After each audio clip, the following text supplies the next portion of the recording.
नमस्कार। आपका स्वागत है दिव्य दृष्टि चैनल पर। आए कार्तिक मास के 19वें अध्याय की कथा को सुनते हैं। आज हम आपको एक अद्भुत पौराणिक कथा सुनाने जा रहे हैं, जिसमें भगवान विष्णु, जलंधर और उनकी पत्नी वृंदा के बारे में कुछ रोचक बातें हैं।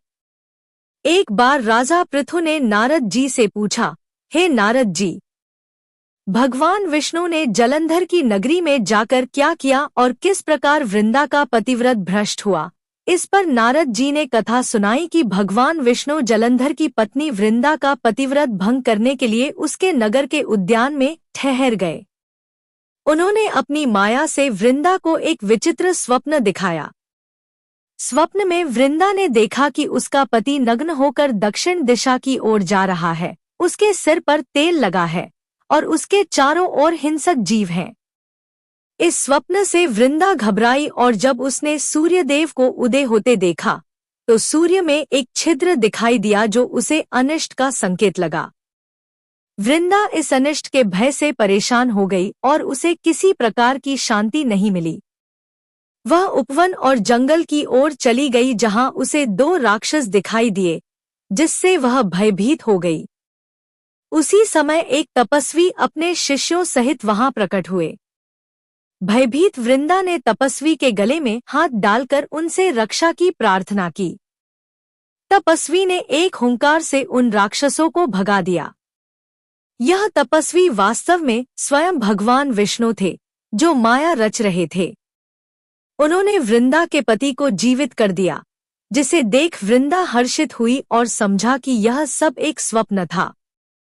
लेकिन जब वृंदा ने कुछ समय बाद विष्णु का असली रूप पहचाना तो वह कुपित हो गई और विष्णु को शाप दे दिया कि वह भी एक समय स्त्री विरह में दुखी होकर भटकेगा। इसके बाद वृंदा ने अग्नि में प्रवेश कर लिया और पतिव्रता वृंदा का तेज देवी पार्वती के शरीर में समा गया। इस प्रकार वृंदा ने अपनी पतिव्रता शक्ति के प्रभाव से मोक्ष प्राप्त किया और भगवान विष्णु के मायावी खेल का भी अंत हुआ।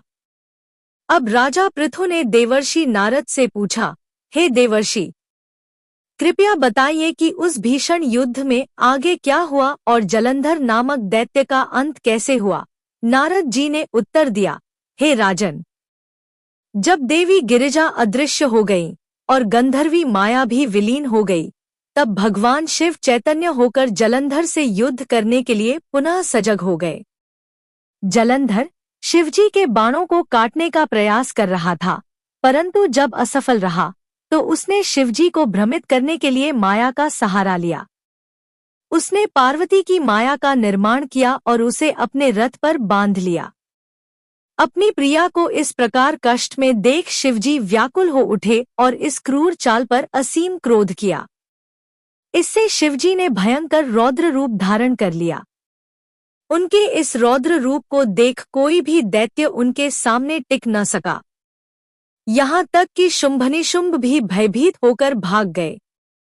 शिवजी ने क्रोध में उन्हें शाप दिया और कहा, तुम दोनों ने मुझ पर आक्रमण कर गंभीर अपराध किया है, लेकिन तुम्हें मैं नहीं मारूंगा, परंतु एक दिन गौरी तुम दोनों का अंत अवश्य करेगी। शिवजी के यह कहने पर जलंधर, जो समुद्र का पुत्र था, अत्यंत क्रोधित हो उठा और शिवजी पर भयंकर बाणों की वर्षा करने लगा, जिससे पूरा युद्धक्षेत्र अंधकारमय हो गया। तब उसकी यह क्रूर चेष्टा देखकर शिवजी ने अपनी अंगूठे के नख से सुदर्शन चक्र उत्पन्न किया और उसे चलाकर जलंधर का सिर धड़ से अलग कर दिया। उसके सिर के पृथ्वी पर गिरने के साथ ही एक प्रचंड ध्वनि हुई और उसके शरीर के टुकड़े हो गए। उसके रक्त से पूरा युद्धक्षेत्र लाल हो गया। भगवान शिव की आज्ञा से जलंधर का रक्त और मांस महारौरव नामक नरक में रक्त के कुंड के रूप में परिवर्तित हो गया और उसके शरीर का तेज शिवजी में समाहित हो गया, जैसे पहले वृंदा का तेज गौरी में समा गया था। जलंधर के मारे जाने पर देवताओं और गंधर्वों में हर्ष छा गया। इस प्रकार शिवजी के रौद्र रूप ने जलंधर का अंत कर सृष्टि में शांति और संतुलन को पुनः स्थापित किया। हम आशा करते हैं कि यह कथा आपको पसंद आई होगी।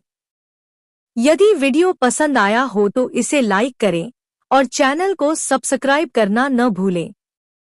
धन्यवाद।